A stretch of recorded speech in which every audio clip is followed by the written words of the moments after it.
Hello everyone, welcome back my YouTube channel. आज हम पढ़ने जा रहे हैं 12th एग्रीकल्चर की बायोलॉजी का पहला चैप्टर, जो अपना है प्लांट ब्रीडिंग यानी पादप प्रजनन। तो इस चैप्टर में हम पढ़ेंगे कि जो पादप प्रजनन है, प्लांट ब्रीडिंग है, वो क्या होती है, प्लांट ब्रीडिंग की क्या आवश्यकता है और क्या इसका उद्देश्य है, यानी कि ये क्यों इम्पोर्टेंट है, क्यों अपन इसको पढ़ रहे हैं, क्या होता है इसमें, सब कुछ इसके बारे में। तो सबसे पहले हम देखते हैं कि ये जो वर्ड है प्लांट ब्रीडिंग, पादप प्रजनन, क्या मतलब होता है इसका, ये क्या है।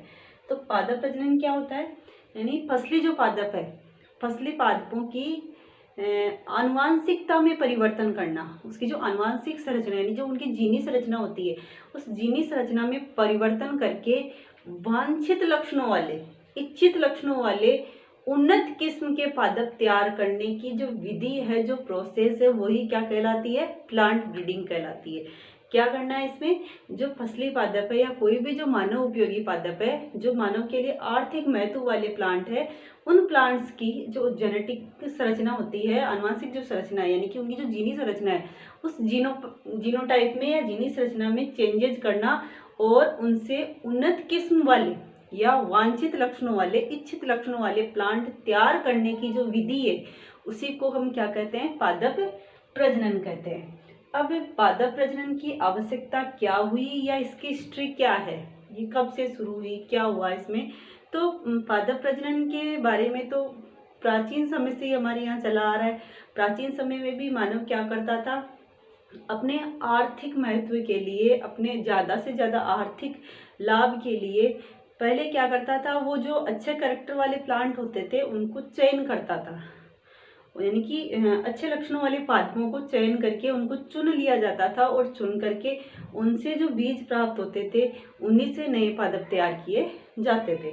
लेकिन इससे क्या होता है, एक लिमिटेड यानी कि एक सीमित मात्रा में ही जो है अच्छे पादप तैयार किए जा सकते हैं। लेकिन वर्तमान की जो बढ़ती हुई मांग है, उसके अनुसार ये जो विधि है, जो चयन वाली विधि है कि हम सेलेक्ट कर ले अच्छे से प्लांट्स को और उनसे नए प्लांट तैयार करें, तो वो इतनी ज़्यादा कारगर साबित नहीं हो सकती।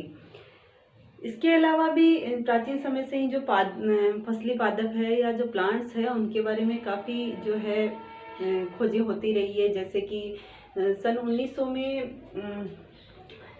निल्सन एहिल ने एकल वर्ण सिद्धांत दिया था, सिंगल सिलेक्शन मेथड दिया था। और उसके बाद में 1903 में जॉनसन ने शुद्ध वंशक्रम सिद्धांत दिया था, प्योर लाइन थ्योरी दी थी उन्होंने। और इसके अलावा जो 1856 की अपन बात करें, तो उसमें आप सब जानते हैं कि जो मेंडल के वंशागति के नियम आए थे, जिनके थ्रू ये पता चला था किस तरह से जो है उन्होंने मटर के पौधे का जो चयन किया था, और उस मटर के पौधे में किस तरह से कैरेक्टर्स को उन्होंने नई किस्में तैयार की थी, कैरेक्टर्स को पहचाना था, देखा था और पता किया था कि किस तरह से जो कैरेक्टर है वो अगली पीढ़ी में जाते हैं और उनसे किस तरह से जो है नई किस्में तैयार की जा सकती है। तो इस तरह की जो खोजें प्राचीन समय में हुई, उससे क्या हुआ कि आगे चल करके जैसे लिंकेज यानी संलग्नता या जीनों की जो अनन्य क्रिया है, उनके बारे में और जानने को पता चला और वैज्ञानिक खोजों में बढ़ोतरी हुई। और इसी का रिजल्ट था कि हमारे देश में कई जो है संकर किस्में या जो नई किस्में हैं वो तैयार हुई, जिनसे कि यहाँ के किसानों को तो आर्थिक फायदा हुआ ही, यहाँ के लोगों को जो उत्पादन था वो अधिक हुआ, तो उनकी मांग की जो पूर्ति थी, खाद्यान्न आपूर्ति भी हुई। साथ ही साथ विदेशों में भी हमारा देश जो है वो निर्यात करने योग्य हो गया। जैसे कि गेहूं की बोनी किस्म विकसित की गई, संकर मिलेट, कपास की जो संकर किस्म है या अन्य जो संकर किस्में हैं, वो यहाँ पर इन्हीं पादप प्रजनन की विधियों के थ्रू जो है सामने आई। तो पादप प्रजनन की कई विधियाँ हैं, कई मेथड है, और इनको यूज ये क्यों लाभदायक है, क्योंकि हम जानते हैं कि जो पॉपुलेशन है, जनसंख्या निरंतर बढ़ती जा रही है, लेकिन जो कृषि योग्य भूमि है वो सीमित है। तो हम कृषि योग्य भूमि को तो नहीं बढ़ा सकते, लेकिन खाद्यान्न आपूर्ति की मांग जो है उसके लिए अपन क्या कर सकते हैं, प्लांट ब्रीडिंग की जो विधियां हैं, मेथड है, उनको यूज करके उत्पादन को बढ़ा सकते हैं, या जो उत्पादन है उसकी क्वालिटी को बढ़ा सकते हैं, ताकि जो पॉपुलेशन है, जो जनसंख्या है, उसकी मांग को पूरा किया जा सके। तो अब हम देखते हैं पादप प्रजनन या प्लांट ब्रीडिंग। फसलों या पादपों की आनुवंशिक संरचना या जीनी संरचना, आनुवंशिक संरचना या जीनी संरचना में यानी जीनोटाइप में परिवर्तन करके वांछित लक्षणों वाली उन्नत किस्में प्राप्त करना, उन्नत किस्मों का विकास करना, ये क्या कहलाता है? पादप प्रजनन या प्लांट ब्रीडिंग कहलाती है। क्या करते हैं इसमें? फसलों में या जो फसली पादप है या अन्य जो मानव उपयोगी पादप है उनकी जेनेटिक संरचना में, आनुवंशिक संरचना में परिवर्तन करके उनमें वांछित लक्षणों का विकास करके नई किस्में विकसित करना जो कि मानव के लिए आर्थिक रूप से उपयोगी हो, इसी को हम क्या कहते हैं? प्लांट ब्रीडिंग कहते हैं, पादप प्रजनन कहते हैं। क्या करना है? आनुवंशिक संरचना में परिवर्तन करना है, यानी जीनी संरचना को चेंजेस करना है और उससे कैसी किस्में विकसित करनी है? मानव उपयोगी उन्नत किस्में विकसित करनी है जिसमें अपने इच्छित लक्षण, जैसे कि मान लो कोई अपने पास में गेहूं के 2 पादप है, 2 किस्में हैं गेहूं की, तो एक जो किस्म में क्या होता है कि जो गेहूं की फसल है वो अधिक ठंड में भी अच्छे से खड़ी रहती है, यानी उसमें ठंड के प्रति, जलवायु के प्रति रेजिस्टेंस है, यानी उसके प्रति वो प्रतिरोधी है, उस पर ठंड का, पाले का, जाड़े का कोई असर नहीं होता, उसमें भी वो अच्छे से खड़ी रहती है, लेकिन उसमें जो उत्पादन है वो कम होता है। एक दूसरी कोई किस्म है जिसमें क्या होता है कि उत्पादन तो अधिक होता है लेकिन वो अधिक ठंड का, ज़्यादा सर्दी का वो सामना नहीं कर पाती, उसमें वो नष्ट होने लगती है। तो एक में हमें जो क्या हो रहा है, जलवायु के प्रति वो रेजिस्टेंस है, यानी कि वो उससे ठंड को बर्दाश्त कर रही है, लेकिन दूसरी वाली में क्या है, उसमें क्या है, क्योंकि वो ठंड को बर्दाश्त नहीं कर रही लेकिन उत्पादन अच्छा मिल रहा है। तो हमें क्या चाहिए? हमें तो दोनों कैरेक्टर चाहिए। तो दोनों किस्मों से कोई ऐसी नई किस्म विकसित करना जिसमें कि दोनों के कैरेक्टर हो, यानी कि वो ठंड के प्रति, यानी कि उस जलवायु के प्रति भी रेजिस्टेंस हो और उत्पादन भी उससे अच्छा मिल जाए। तो इस तरह से जो नई किस्म विकसित की जाती है जिसमें अपने द्वारा इच्छित कैरेक्टर होते हैं, अपने द्वारा चाहे गए लक्षण होते हैं, इस प्रकार की जो उन्नत किस्में विकसित की जाती है और विकसित करने की जो विधि है वो क्या कहलाती है? पादप प्रजनन, यानी प्लांट ब्रीडिंग। तो प्लांट ब्रीडिंग या पादप प्रजनन क्यों करवाते हैं हम? क्या उद्देश्य है? यानी कौन कौन से अपने ऐसे उद्देश्य हैं जिनकी पूर्ति के लिए प्लांट ब्रीडिंग जो है वो यूज की जाती है। तो सबसे पहले अपन बात करें पादप प्रजनन के उद्देश्य। उद्देश्य में सबसे पहला जो अपना उद्देश्य होता है, क्योंकि सबसे पहली चीज हमें क्या चाहिए होती है फसली पादपों से या अन्य पादपों से? हमें खाद्यान्न चाहिए, फूड चाहिए, और खाद्यान्न के लिए हमें क्या चाहिए? उनसे क्या होगा? उत्पादन अधिक होगा तो सभी की मांग की पूर्ति होगी। तो हमें सबसे पहला जो इसका उद्देश्य है वो क्या है कि अधिक उत्पादन चाहिए, हाई यील्ड प्लांट चाहिए, हमें ऐसी फसलें चाहिए जो ज़्यादा उत्पादन देती हो। यानी पादप प्रजनन के थ्रू जो किस्में विकसित की जाती है उन किस्मों से पारंपरिक जो किस्में हैं उनके बजाय 20 से 25% जो उत्पादन है वो अधिक मिलता है। तो पहला अपना उद्देश्य है अधिक उत्पादन, यानी कि ऐसी किस्में विकसित करना जो कि सामान्य किस्मों के बजाय ज़्यादा उत्पादन देती हो। दूसरा अपना उद्देश्य है उत्पाद के गुणों में सुधार करना, यानी कि जो प्रोडक्ट है उसकी क्वालिटी में सुधार करना, इम्प्रूव करना क्वालिटी। जो उत्पादन तो हमें ज़्यादा प्राप्त हो रहा है पर उत्पादन के साथ ही साथ हमें क्या चाहिए? उत्पादन में क्वालिटी भी चाहिए। जैसे कि दलहन अपन उत्पन्न कर रहे हैं तो दलहन में प्रोटीन की मात्रा पर्याप्त होनी चाहिए। तिलहन यदि उगा रहे हैं तो तिलहन वाली जो फसलें हैं उनमें तेल की मात्रा होनी चाहिए। या जैसे मान लो अदर जो प्लांट उगा रहे हैं आर्थिक महत्व की, जैसे कपास वगैरह उगा रहे हैं तो उनका जो रेशा है वो दृढ़ होना चाहिए, मजबूत होना चाहिए, लंबा होना चाहिए। तो इस तरह से क्या है कि उत्पादन में क्या होनी चाहिए? क्वालिटी भी अच्छी होनी चाहिए।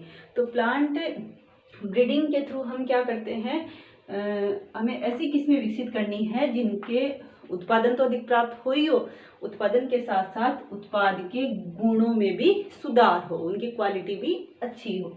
उसके बाद में तीसरा अपना उद्देश्य है कीट व रोग प्रतिरोधी किस्मों का विकास करना।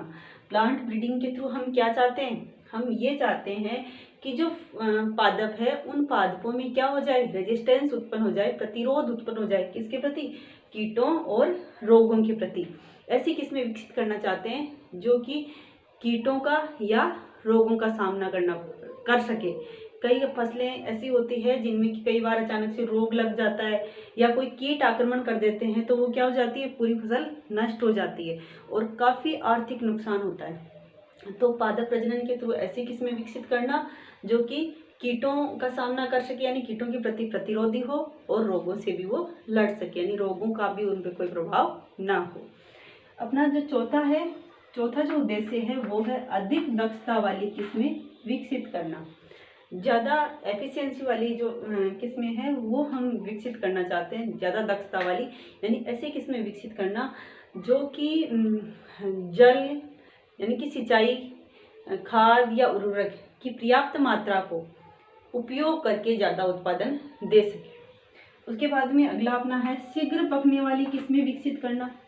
प्लांट ब्रीडिंग का एक उद्देश्य अपना ये भी है, हम क्या चाहते हैं कि ऐसी किस्में विकसित की जाए जिनके थ्रू यानी जिनको कि कम समय में वो पक करके तैयार हो जाए, शीघ्र पक जाए, ताकि जो है फसल चक्र अपनाया जा सके। यदि कोई फसल जल्दी पक जाएगी तो हम उसको काट करके उसी जगह पर, उसी कृषि भूमि में दूसरी फसल उगा सकते हैं जल्दी से।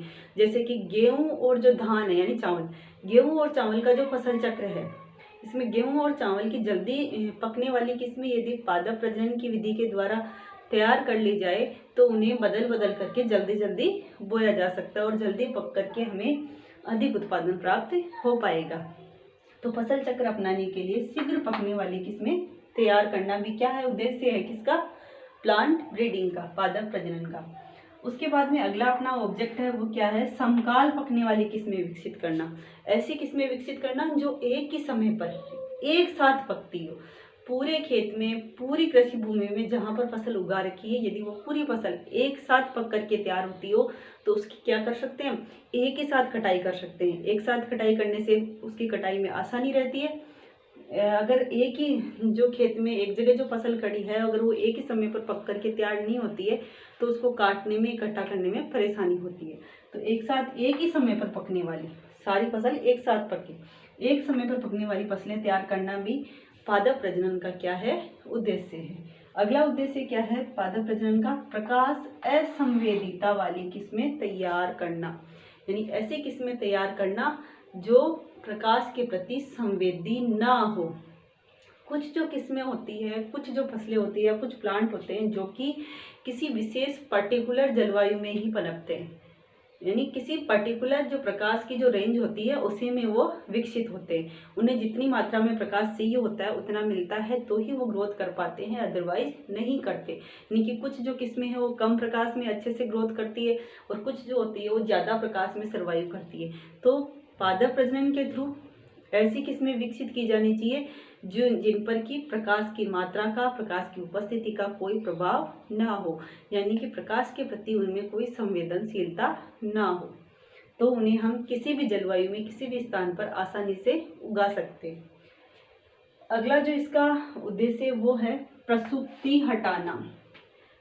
कुछ जो पादप होते हैं, प्रसुप्ति हटाना नहीं, प्रसुप्ति उत्पन्न करना, प्रसुप्ति उत्पन्न करना। यानी कुछ ऐसे जो पादप होते हैं जिनमें की प्रसुप्ति नहीं पाई जाती, जैसे कि बाजरा, मूंग, गेहूँ, जो ज्वार, इनमें क्या होता है कि जब फसल पक जाती है और फसल के पकते समय यदि बारिश हो जाती है तो बरसात से क्या होता है कि जो फसल के दाने हैं वो बालियों में ही उग जाते हैं। यदि तेज बारिश हो जाती है, फसल पक करके तैयार हो गई और पकने के बाद में यदि तेज बारिश हो गई और फसल को निकाल करके इकट्ठा नहीं किया गया तो फसलें क्या हो जाती है, बालियों में ही उगने लग जाती है, क्योंकि इनमें क्या होता है, प्रसुप्ति नहीं पाई जाती। तो ऐसी फसलों में क्या करना, प्रसुप्ति का गुण उत्पन्न करना, ताकि उन्हें लंबे समय तक स्टोर किया जा सके और वो बालियों में उगे ना, ताकि नुकसान ना हो। प्रसुप्ति क्या होती है, प्रसुप्ति बीजों का वह गुण होता है, वह निश्चित समय, वह गुण बीजों का जिस दौरान वो क्या करते हैं, बीज उगते नहीं है। यानी कोई भी बीज एक निश्चित समय तक स्टोर किया जा सकता है, उस समय उसमें अंकुरण नहीं होता, और वह समय जिसमें वो अंकुरित नहीं होता वो क्या कहलाता है, उसका प्रसुप्ति काल कहलाता है। अगला अपना जो उद्देश्य है वो है नई ऋतुओं के लिए किस्में तैयार करना। जनरली क्या होता है कि विशेष जो फसलें होती है एक विशेष ऋतु में उगती है। जैसे अपन देखिए कि गेहूँ, जो ये सारी किस समय उगते हैं, ये जो है रबी की फसलें होती है जो कि शीत ऋतु में उगती है। जो ये जो बाजरा, मूंग, तिलहन वगैरह होते हैं, ये खरीफ की फसलें हैं और ये किस समय उगती है, बारिश की जो वर्षा ऋतु होती है उसमें उगती है। कुछ जायद की किस्में होती है, यानी कि पर्टिकुलर जो है ऋतु में पर्टिकुलर जो किस्में हैं वो उगाई जाती है। लेकिन पादप प्रजनन के द्वारा ऐसी किस्में विकसित करना जिन्हें किसी भी ऋतु में उगाया जा सके। उससे क्या होगा, उस फसल की या उस अनाज की जो मांग है उसकी पूर्ति आसानी से की जा सकेगी। जैसे कि मक्का को खरीफ, रबी और जायद तीनों किस्मों के साथ उगाया जाने लग गया है, जो कि किसकी किस्म है, पादप प्रजनन के द्वारा तैयार की गई किस्म है। यानी पादप प्रजनन के द्वारा आजकल ऐसी किस्में तैयार की जाने लग गई है जिसको किसी भी ऋतु में उगाया जा सकता है।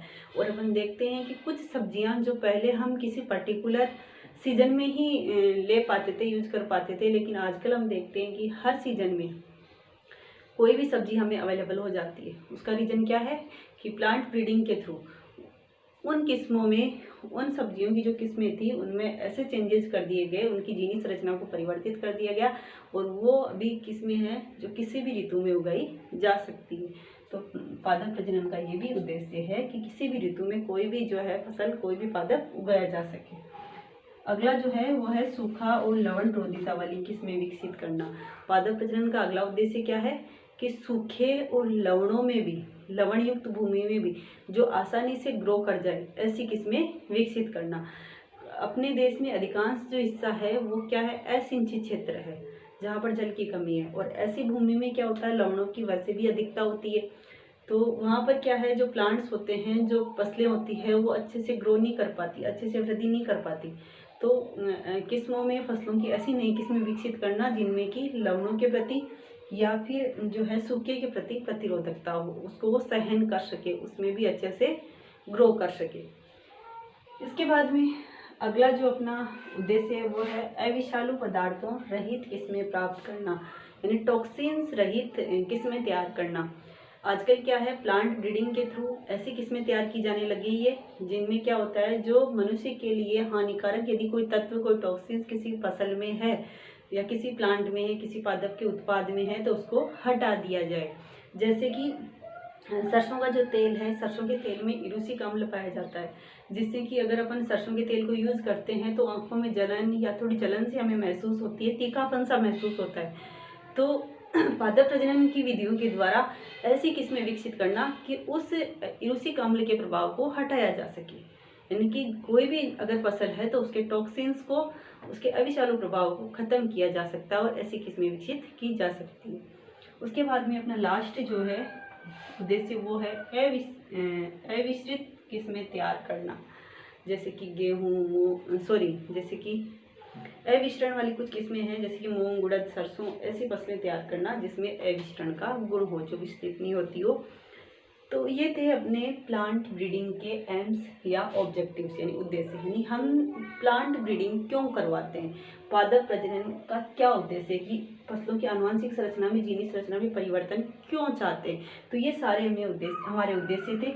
ये सारी चीज़ें अगर हम फसलों में चाहते हैं, ये सारे कैरेक्टर अगर अपन चाहते हैं, तो हम क्या करवाते हैं, उसमें प्लांट ब्रीडिंग करवाते हैं। तो ये था आज का हमारा टॉपिक। नेक्स्ट वीडियो में इससे आगे हम स्टडी करेंगे। अगर आपको वीडियो पसंद आए तो लाइक करें, सब्सक्राइब करें, शेयर करें, and thank you watching for my video.